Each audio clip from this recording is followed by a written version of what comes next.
వాళ్ళు ఏ విధంగా కలెక్టర్ గారికి అప్లికేషన్ వినతి పత్రం ఇచ్చారో కలెక్టర్ గారు వారికి ఏ సమాధానం ఇచ్చారో మనం వాళ్ళను అడిగి తెలుసుకుందామని. నిర్మల్ జిల్లా గంగపుత్రుల సంఘం అధ్యక్షుడు నేను. అట్లాగే మా గంగపుత్రులు అంతా నిర్మల్ జిల్లాకి వెళ్ళి ప్రతి ఒక్క సంఘానికి వెళ్ళి వచ్చారు.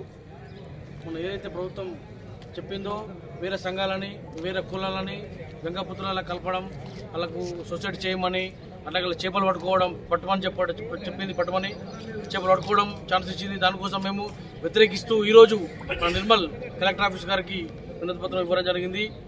ఎందుకంటే మేము గంగపుత్రులు చేపలు పట్టడం హక్కు, ముందు నుంచి గంగపుత్రులే పడుతున్నారు, వేరే కులాల వారు ఎవరు కూడా పట్టడం లేదు. ఈసారి వాళ్ళకు ఛాన్స్ ఇవ్వడం జరిగింది కాబట్టి మేము దాన్ని వ్యతిరేకిస్తూ కలెక్టర్ గారికి వినతి పత్రం ఇవ్వడం జరిగింది. ఏ కులం వాళ్ళని ఛాన్స్ ఇచ్చారు? మీ ఏ కులం వాళ్ళని కలుపుతా ఉన్నారు? ముద్రాజులకు సంఘాలు చేయమని చెప్పేసి చెప్పడం జరిగింది. ఇప్పుడు ముద్రాజ్ కులం వాళ్ళని కూడా మీ గంగపుత్ర సంఘంలో కలపాలి. దాని వ్యతిరేకంగా మీరు కలపడం జరిగింది. దానికి వ్యతిరేకంగా మేము ఇలా కలెక్టర్ గారికి వినతి పత్రం ఇవ్వడం జరిగింది. కలెక్టర్ గారు మీకు ఏ స్పందన ఇచ్చారు ఒకసారి చెప్పండి. కలెక్టర్ గారు మంచి స్పందన ఇచ్చారు. మాకు గవర్నమెంట్ కు సిఫార్సు చేస్తామని చెప్పారు. లెటర్ ఏమని ఇచ్చారు? ఆమె ఏంటంటే ఈరోజు ఏదైతే మేము కలెక్టరేట్ ప్రజావాణిలో ఇచ్చే దరఖాస్తు మా యొక్క వృత్తి దోపిడీ జరుగుతుందని చెప్పి కలెక్టర్ దృష్టికి తీసుకెళ్లడం జరిగింది. కలెక్టర్ కూడా సానుకూలంగా స్పందించి మీ యొక్క అధికారి డిపార్ట్మెంట్ ఏదైతే ఉందో కమిషనర్ ఆఫీస్కు ఈ యొక్క లెటర్ను సిఫారసు చేసి మీ యొక్క పూర్తి హక్కులు ఏ విధంగా హరిస్తున్నాయో మేము కూడా ఆ యొక్క కమిషనర్ ఆఫీస్కు దృష్టికి తీసుకుపోతామని చెప్పి సానుకూలంగా చెప్పడం జరిగింది. అదేవిధంగా ఏడీ సార్ కూడా ఏమైనా సమాధానం చెప్తారా?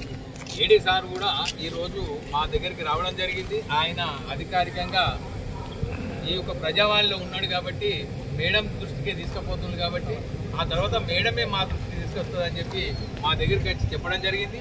దాంతో మరి మేడం దగ్గరికి మేము ప్రతినిధి బృందంగా ఒక 5గురము పోవడం జరిగింది. అందులో పూర్తిగా జిల్లా కమిటీ అట్లాగే రాష్ట్ర కమిటీ సభ్యులుగా మేము పాల్గొనడం జరిగింది. కాబట్టి ఈ యొక్క జీవోలన్నింటినీ కూడా వెంటనే రద్దు చేస్తూ 98 జీవోను సవరిస్తూ మా గంగపుత్రుల హక్కుల్ని కాపాడాలని చెప్పి అనంతరామన్ కమిషన్ను అమలు చేయాలని చెప్పి ఈ సందర్భంగా మేము మేడం దృష్టికి కూడా తీసుకుపోవడం జరిగింది. కాబట్టి మేడం కూడా సానుకూలంగా ఇవన్నీ కూడా మరి మీ ప్రభుత్వానికి మీ డిపార్ట్మెంట్కి మేము సిఫారసు చేస్తామని చెప్పి చెప్పడం జరిగింది. జై గంగపుత్ర. ఎక్కడైతే నీళ్లుంటాయో అక్కడ జీవనోపాధిని పొందుతూ అక్కడనే జీవనం సాగిస్తూ వీరు కేవలము చేపలు పట్టుకొని జీవించే వృత్తి కాబట్టి అసలైన వృత్తి గంగపుత్రులదే చదువుకుంటాము.